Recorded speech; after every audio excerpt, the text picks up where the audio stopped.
लयबद्ध तरीके से करें। प्राणायाम, आंखें कोमलता से बंद रहें प्राणायाम में।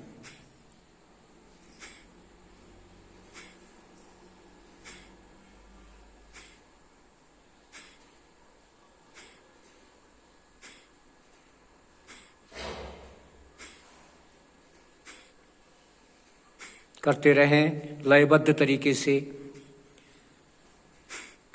महर्षि पतंजलि ने योग दर्शन के साधनपाद में अष्टांग योग के विषय में बताया, जो हम आपको यहाँ पर बता चुके हैं।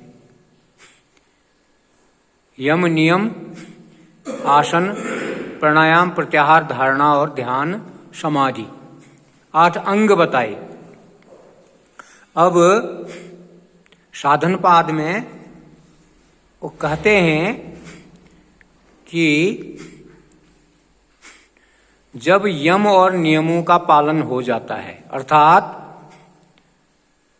सत्य, अहिंसा, अस्तेय, अपरिग्रह, ब्रह्मचर्य, शौच, संतोष, तप, स्वाध्याय और ईश्वर प्रणिधान, जब ईश्वर प्रणिधान हो जाता है, जब हमारे अंदर पूरी श्रद्धा के साथ ईश्वर के लिए पूर्ण समर्पण का भाव आ जाता है, उसके बाद आसन किए जाते हैं।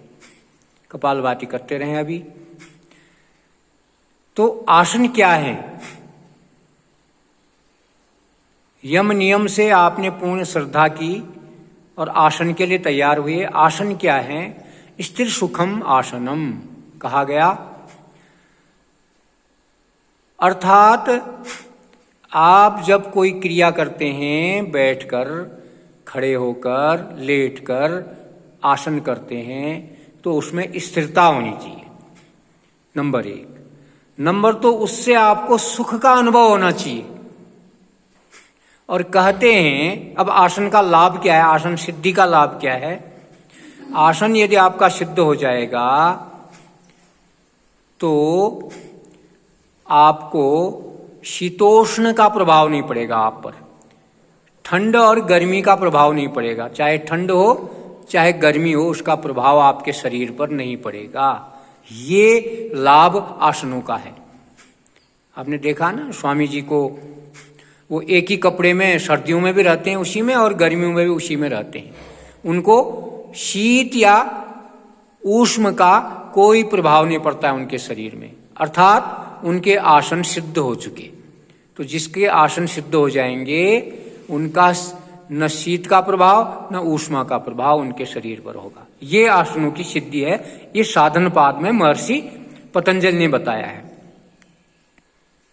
तो जब हमारे आसन सिद्ध हो जाते हैं, तो उसके बाद प्राणायाम में जाते हैं हम। प्राणायाम तो श्वासों को रोक देने को ही प्राणायाम कहा गया। वैसे श्वास जहां है वहीं रुक जाए तो उसको प्राणायाम कहा गया, लेकिन फिर भी प्राणायाम के श्वासों की क्रिया है प्राणायाम में, तो प्राणायाम को 4 भागों में विभक्त किया। एक श्वास, दूसरा प्रश्वास, तीसरा आभ्यंतर आपेक्षी, और चौथा आभ्यंतर बाह्य विक्षेपी प्राणायाम। ये 4 तरह के प्राणायाम बताए। अब होता क्या है, श्वास को लेना, गति, हम श्वास को लेने में ध्यान है कि नहीं हमारा, श्वास लंबा और गहरा है कि नहीं, वो श्वास लेने की होगी। अब प्रश्वास, श्वास छोड़ने की गति, श्वास धीरे धीरे बाहर को हमने छोड़ा कि नहीं, श्वास और प्रश्वास, तो ये गति होगी। उसके बाद